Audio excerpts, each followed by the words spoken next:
Welcome to Hoarding Little Cows. So, I am just sorting beans for what are we making? Chili. Chili.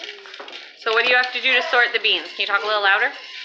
You have to look for the ones that are pink or black, so then if they're black, you can just put them on the side and put them in the trash. What about looking for stones? Yeah. Yeah, do we sometimes find stones in there? No. Well, you don't usually find stones. I've found stones in beans before. It depends what brand of beans, too, because sometimes they're cleaner than other beans. But what are we going to do with them once you have them in the crock pot? We're going to pour water in them. We're going to pour water on them and then do what? Cook them. Well, yep, first we're going to let them sit overnight with water on them, right? Yeah. And then in the morning, we'll soak them. Yes. Sorry, we'll soak them overnight. I'm not even speaking right. We'll soak them overnight. In the morning, we'll put more water on them, and then we'll cook them, right? Shouldn't I pour this? Yep, you can pour that whole thing right on there. Right. Okay. You have a little helper. Who's your little helper today? Uriah. What's Uriah want? He just wants to do the beans. He wants to do the beans? Oh, he just put one on. Make sure it's not a bad one. Somewhere up there. He's ready. There we go. Okay, and I don't know if you guys saw our 6-month update on Malachi, but he's all over the place in this walker thingy. Right, Malachi? Malachi. Yeah. So we'll show you tomorrow how we're going to cook those. Thank you.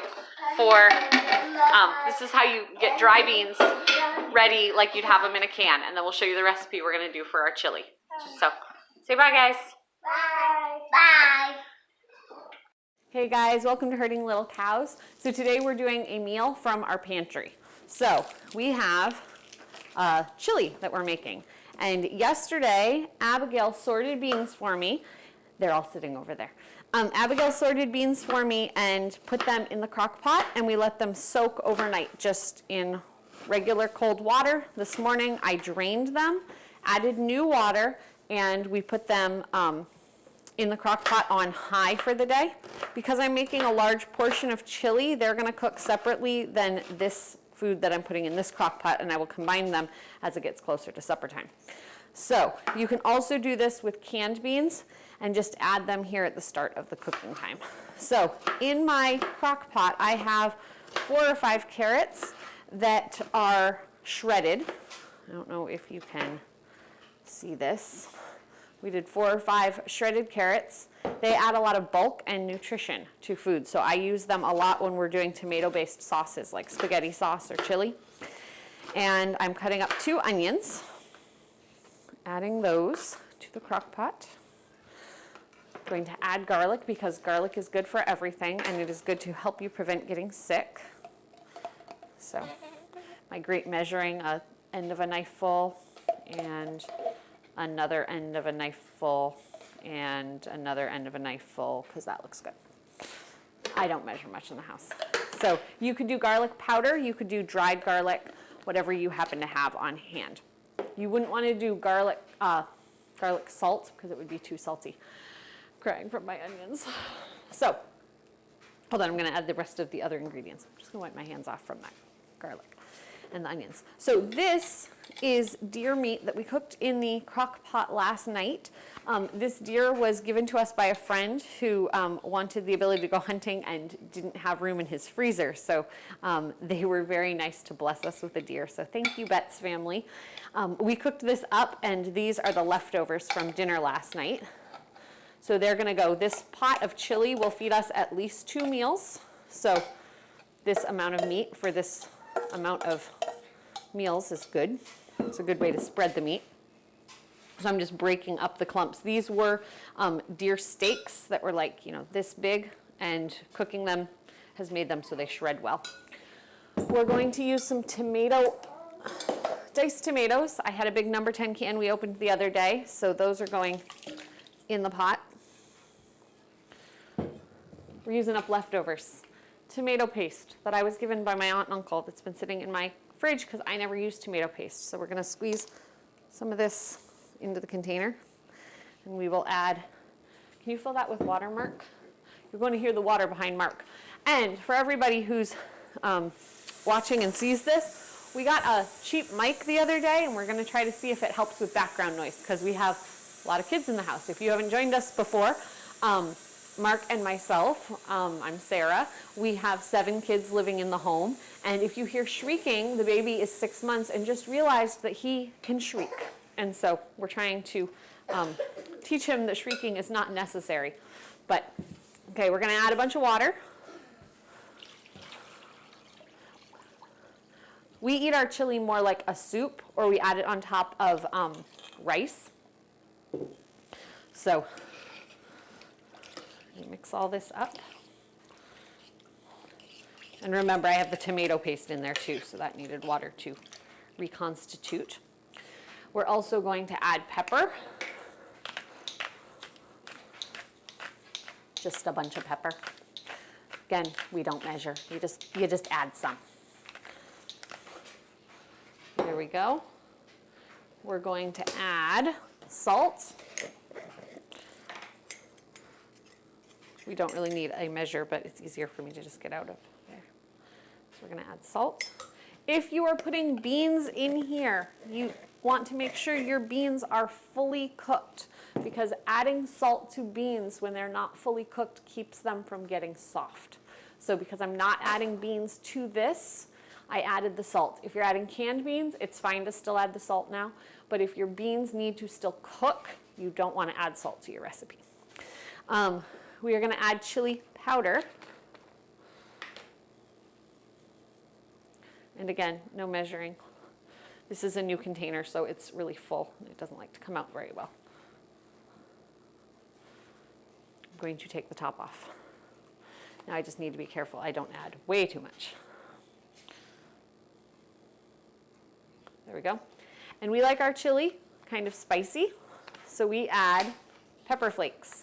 And as we're doing this as a use it up challenge for being stuck in the house and not being able to go shopping, I have a few, these are red pepper flakes from Domino's Pizza, from Grandma ordering us food.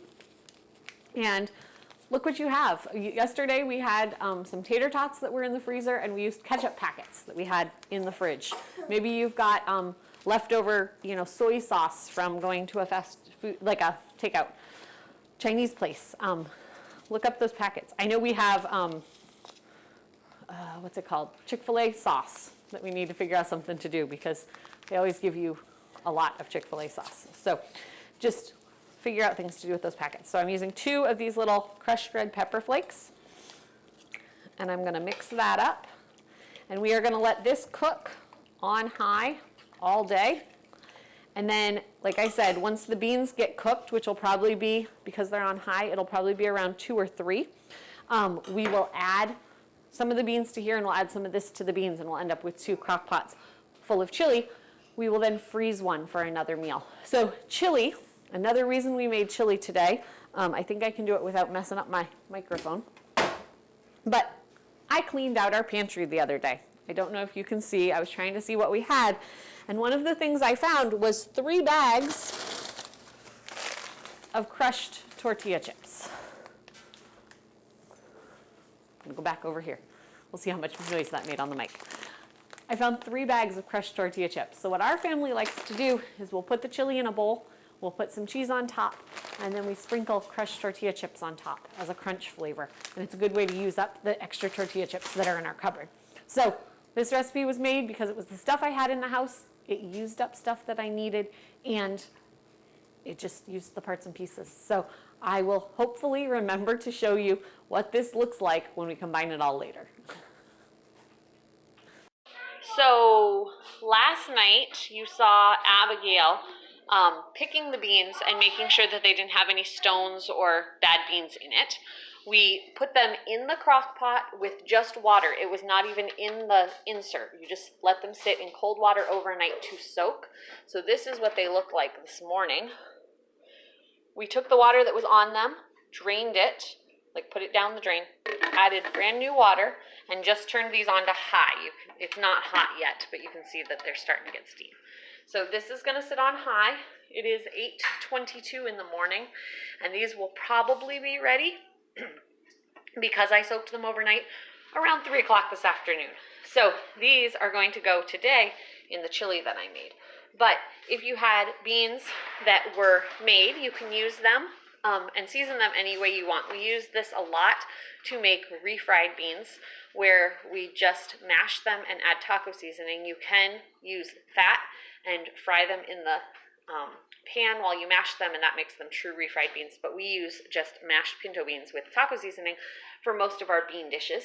You can use them at this, like once they're cooked, like 3 o'clock this afternoon.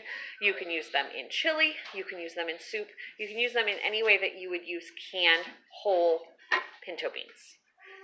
And like I said, you can smash them. When you smash them to make them into refried beans, you can use a potato masher. That's what I use, and it makes chunky refried beans, but you can also put them through a blender or food processor and make them smooth like you'd get in a can at the store. So we will show you later what the beans look like and when they're done. Okay, so these beans have gone a little long. It is 2:35. I started them at 8, so they've been in for 6.5 hours. You can tell they are split open. They are soft. If I do one against the side, they kind of mush. So these are really good for like refried beans, but these are the ones we're using for chili tonight. So I'm going to drain them, and I'm going to add them. This is where you could use them for like pinto beans, as like these are pinto beans, but you can use them as refried beans. You can use them in chili. You can use them in soup, any way you would use canned pinto beans. But I will show you. This is the chili that we started earlier. Whoa, smoky camera. Okay, so this is the chili we started earlier with the deer meat and everything. I'm going to drain these beans, and I'm going to add them to the chili that's here to make a big batch of chili that we will eat tonight and have as another meal in the freezer. And then we will use the rest of the beans for taco beans. So that's what we're going to do now. And so we just drained those beans. You'll actually see I used a slotted spoon and pulled some beans out of there. So this is the chili. So we have the deer meat, the carrots, everything you saw at the start of this video. And this is just going to sit on low until we are ready to have supper.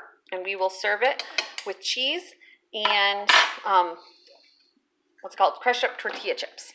So that is our supper tonight. You can also serve it over rice. And we'll put half away for another meal. Okay, we're making skillet bread today. So I got this recipe originally from a website called frugalabundance.com. And it might be on Hillbilly Housewife. It was the same owner. And so it's 1.5 cups of flour, 2 teaspoons of baking powder.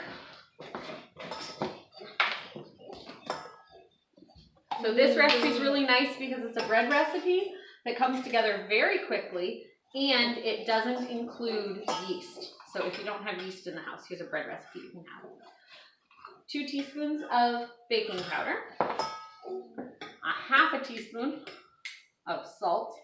So this is a whole teaspoon measure, so I'm just going to get a half teaspoon of salt. He's going to mix that up for me so that it's all incorporated.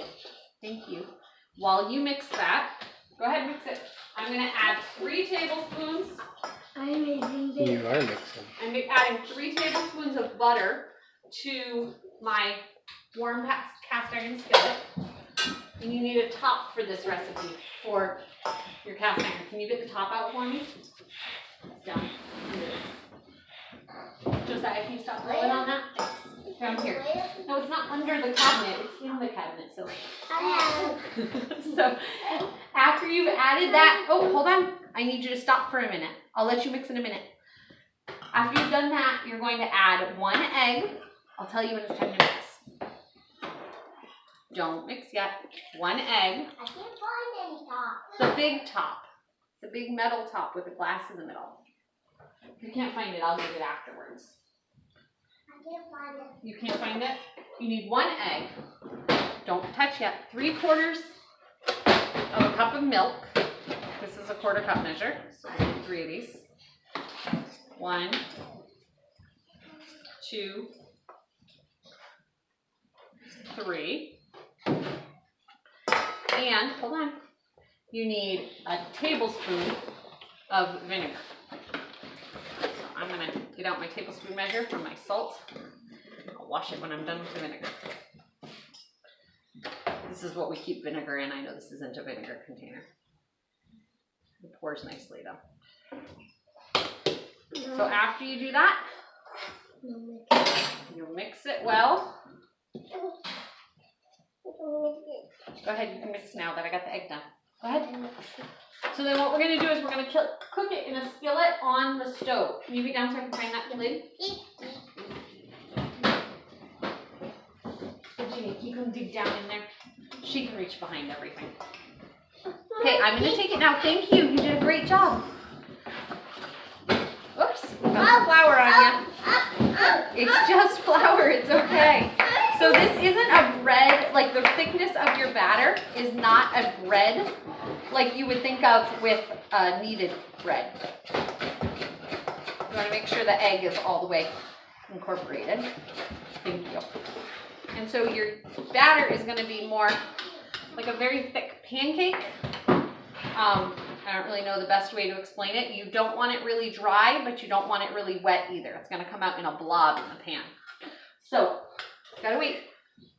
When you come over to the pan, you want to make sure your pan is nice and hot and that your butter is all the way melted. So that was, we mixed it up and I walked right over to the stove, but Mark just had to move the camera. So now I'm just going to plop this whole thing into the pan. Like this. As I said, it's not traditional bread dough thickness, so make sure that you get it. Then you're just going to spread it out a little bit. Spread it out, spread it out. What? I don't need that yet. Thank you, though. And then you're going to turn it on, or leave it on a medium heat. I should actually go a little bit more medium high. I'm going to get the top.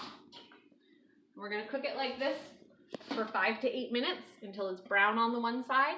Then we're going to flip it and cook it for another few minutes until it's brown on the other side. Our family likes to eat this cut up into wedges with Nutella on top. It's kind of like a biscuit, but tonight we're eating it with chili. So we'll show you the flip in a minute. Hi, so we have to flip it now.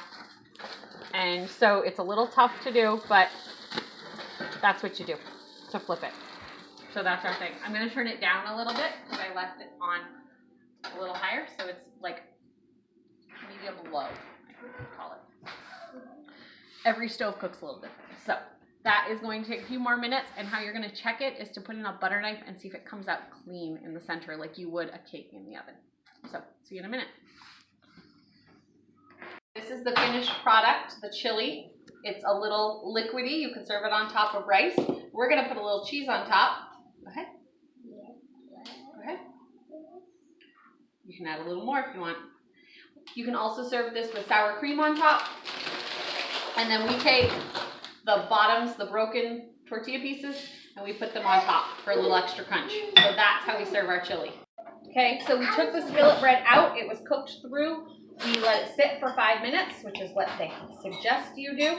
And so now we're going to cut it open. I usually just cut it in wedges like you would cut a pie. So I'll show you what the finished slice. It's hot still, even after 5 minutes. This is the texture of a finished slice of that bread. Hold on. So like I said, my kids like it with Nutella, but it's good with just butter or being able to dip it into bread. It's kind of the different, it's kind of a really thick pancake or a fluffier biscuit, I think is the best way to describe it. So it is very, very easy to make. And from the time I mixed it up, we're now sitting down at the table about 15 minutes later. So it's really good. So hope you enjoyed that skillet bread recipe.